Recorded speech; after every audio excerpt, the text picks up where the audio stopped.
How do you plan to establish a positive climate for learning in your classroom? So I feel there's two parts to a classroom's climate that need to be considered. First is the physical climate, and then the second is the social climate.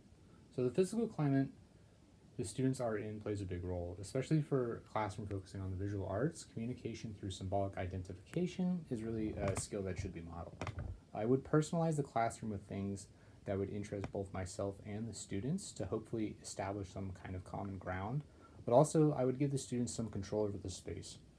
This could be hanging up some of their projects or an activity where they get to literally like personalize a portion of the class, like a decorated door or tile kind of system, something like that. This gives the students some ownership over the space. In addition to posters and students' projects, there'd be some sort of like explicit rules posted as well. This is just making sure that my expectations are crystal clear. Something specific along these lines that I would include would be a sign that says this is a safe space for students of every race, ethnicity, sexual orientation, and gender. I want my classroom to really be a safe haven for anyone who needs it. Seating arrangements would be largely determined on a specific class, like if it was a ceramics class or drawing painting class, etc., etc. Um, but I would have a few things that would remain constant. So one, I would allow my students to pick their own seats. I just think this, if you're utilizing culturally responsive techniques and they're being implemented properly, this wouldn't lead to any extra behavior issues because of that. If anything, I just think it shows that the teacher trusts and respects their students, which they'll appreciate in turn. Also, another constant would be like an ability to just see one side of the classroom from any seat that the students would be sitting in. So this would be like where I'd be lecturing or demoing, right? Students would also be, it's harder for them to learn if they can't see the materials, right? Or if they're uncomfortable trying to do so. Also, like on a side note, I have experience moving and building furniture, so there's really nothing preventing me from making my classroom into the perfect physical environment that I need it to be. I want my classroom to be an extension of my instructional format and not vice versa. So, the teacher being the leader of the classroom, whether that be the guide on the side or the sage on the stage kind of mentality, they have the most control over the social climate of the class. I think the best way to establish that positive climate is to show that to the students that I care. So people who know me closely, they'd say I'm a big old softy, which is great, but I need my students to know that, and they're not going to unless I actively show it. So according to Weinstein and Navorsky in their book on classroom management, when a lot of youth were asked why they dropped out of high school, they frequently stated it was because no one cared about them. So simple things like greeting them at the door, taking time to learn about their interest outside of the school in my classroom, go a long way into showing I care about them not just as a student but as a person. Um, so as the teacher, however, I would, of course, make sure my relationship with them is professional, but also serves the purpose of reinforcing my high expectations for learning. Creating strong bonds is another like really proactive way to ensure that students care about and respect what I have to say.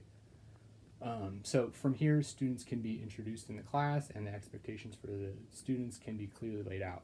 This reduces confusion in class, and in turn reduces problematic behaviors.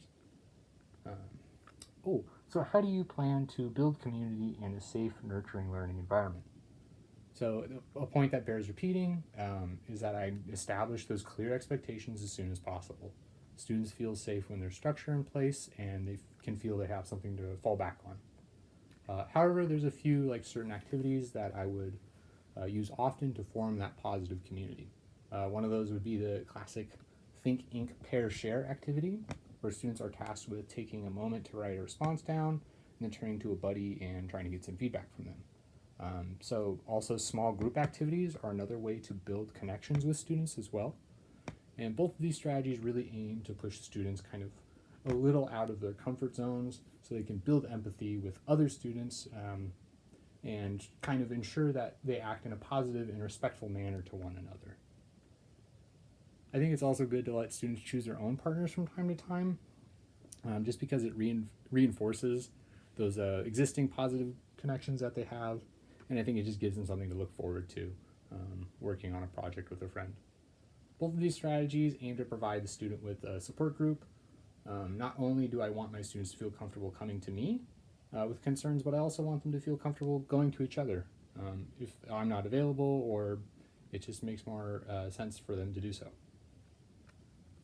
How might you deal with conflict, crises, and or emergencies? So I think each one of these deserves its own answer, really. So dealing with conflict first, I think handling it swiftly, firmly, but in a fair fashion is the correct response there. So I would, always appeal to the student's sense of community, right? So I'm not just saying stop doing that, stop that activity because I say so, but you should stop because you are going to spoil this community you've been working so hard to build up with, in concern with crises. So I think a lot about like lockdowns, and this just requires a lot of preparation. Right? You need to be aware and make myself aware of the school's protocol, local law enforcement's protocol, and things like that. And then I think emergencies really builds off that. It's all about being prepared, being ready. So with emergencies, that's kind of a lot more of knowing when it's appropriate to call 911 and doing so as quickly as possible. Recognizing the emergency and then reacting to it swiftly. As far as in the classroom, that would be, I think it's kind of the only one of the acceptable times to raise a voice, right? Just to make sure your instructions are crystal clear. All right. What are some of the day-to-day routines and procedures you will establish to help your students run smoothly?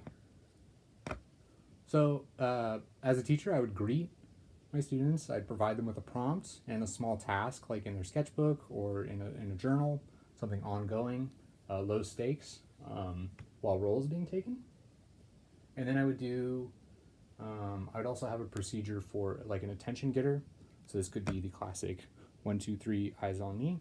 And then I just think a clean classroom is really important as well. So giving my students ample time to clean up and then having someone give them the okay that they did a good job cleaning up before they're released.